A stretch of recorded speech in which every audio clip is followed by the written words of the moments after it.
আসসালামু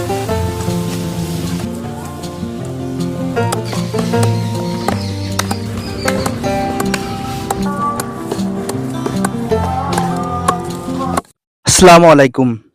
দেশ ও দেশের বাইরে থেকে যারা এই প্রতিবেদনটি দেখতেছেন, আমি মোহাম্মদ রাজু ইসলাম।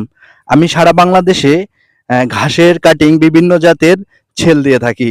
আহ, বাংলাদেশের 64টা ডিস্ট্রিক্টে আমার বিভিন্ন জাতের কাটিং অনেক খামারি আমার কাছে নিয়ে রোপণ করছিল। তারই নতুন এক উদ্যোক্তার কাছে, যিনি তরুণ ছেলে, আমার কাছে অনেক কাটিং নিয়ে তার খামারে এরকম রোপণ করছেন।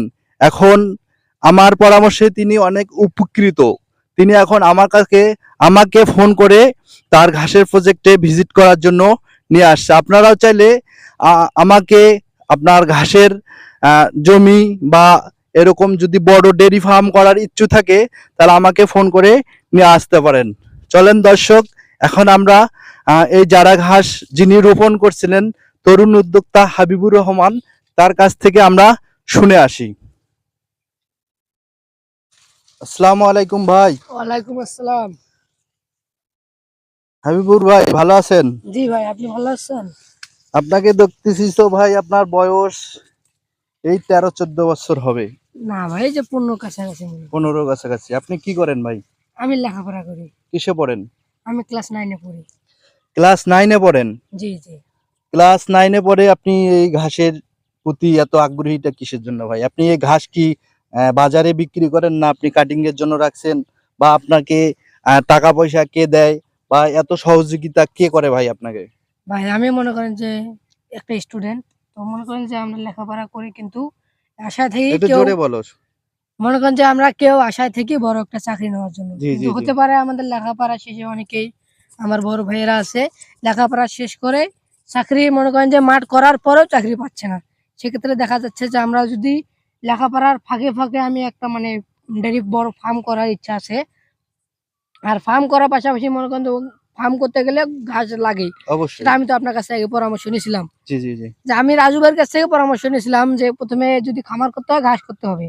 তো অবশ্যই। আমি তার কাছ থেকে চারা নিয়েছিলাম। মূলত মনে করেন যে তার কাছ থেকে আমি 12-13 হাজার চারা নিয়ে আমার অনেক জমিতে রোপণ করছি এবং কি আমি এগুলা কাটিং মানে মূলত কয়েকটা জমিতে চারা করার জন্য রাখছি, আর কয়েকটা জমিতে শুধু ঘাস। আর গরু আছে কিছুটা, আমার ওগুলো গরুকে খাওয়াই ঘাসগুলা, আর চারাগুলা মানে আমি বিক্রি করার জন্য রাখছি। ভাই আপনি যে পড়াশোনা করেন, আপনার পড়াশোনার ফাঁকাফাঁকি এগুলা কাজ কে করে ভাই? আপনাকে কে হেল্প করে? কে? আমার বাবা হেল্প করে। আপনার বাবা কি করে? ভ্যান চালায়। আপনার বাবা ভ্যান চালক। দর্শক দেখতে পাচ্ছেন যে একটা তরুণ উদ্যোক্তা। ক্লাস কিসে পড়েন ভাই আপনি? ক্লাস 9 এ পড়ে। ক্লাস 9 এ পড়ে। 9 এ পড়ুয়া ছাত্র। তিনি আমার কাছে ঘাসের কাটিং সংগ্রহ করছেন, এবং এরকম আমার হাজার হাজার কাস্টমার বা তরুণ উদ্যোক্তা আছে, যিনি আমার পরামর্শে তার খামারে ঘাস লাগান, বা এই ঘাস তিনি অনেক অনেক কাস্টমার আছে বাজারে বাজারজাত করেন, এবং তার অনলাইন বিজনেসটা ভাই বিভিন্ন ধরনের। তিনি এই ঘাসটি রাখছে তার কাটিং এর জন্য। এই ঘাসটি রোপণ করছিল আমার কাছে পরামর্শ নিয়ে। তার বাবা, তার মা, অনেক। আর কে হেল্প করছে ভাই আপনাকে? আমার বাবা শুধু আমাকে হেল্প করে। আর এনার মনে করেন যে আরো বড় বড় আঙ্কেল আছে, আমার প্রতিবেশী যারা, তারাও কিছুটা হেল্প করে।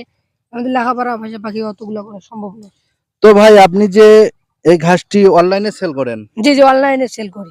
এই ঘাসটার বয়স কতদিন ভাই আপনার?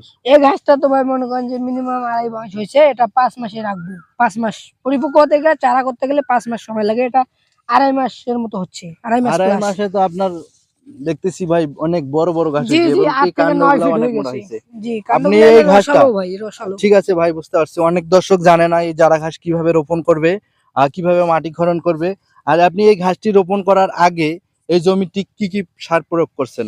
আমি এই ঘাসটি মনে করেন যে আমাদের এগুলো মূলত মানে পড়ে থাকা জমি, আমাদের আবাদ করতো না আগে। তো সেগুলো আমি মনে করেন যে প্রথমে ট্রাক্টর নিয়ে আসার পর 2 চাষ দিছি। 2 চাষ দেওয়ার পর একটু জমিটাকে জৈব সার দিছি, যেমন মনে করেন যে মূলত গোবর সার। আমাদের যারা মনে করেন যে রাসায়নিক সার প্রয়োগ না, যেমন সার, ইউরিয়া, পটাশ, আমাদের পক্ষে সম্ভব যেহেতু না, আমরা মূলত আমার গরু আছে, গরুর গোবর সার আমি এখানে ছিটাই দিছি। জি জি দেওয়ার পর জমিটাকে 2 দিন রেস্ট দিছি, দেওয়ার পর আবার একটা ট্রাক্টর দিয়ে আরেকটা চাষ দিছি, যেহেতু পড়ে থাকা জমি।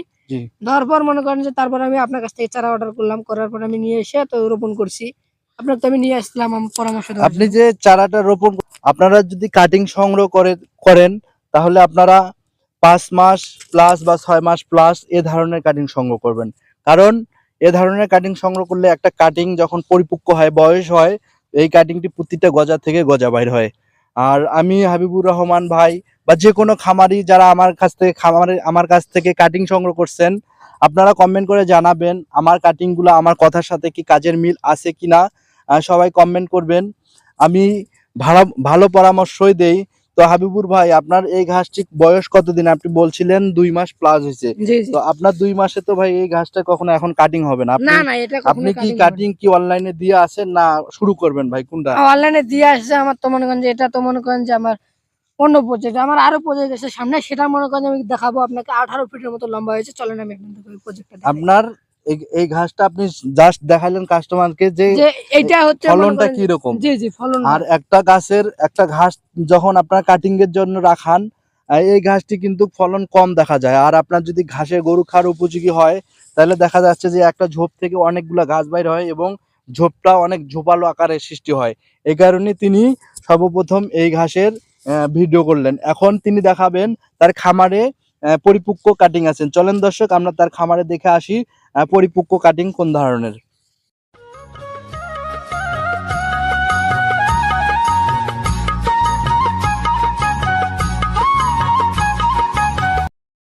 রহমানের কাছে আসছি আমি।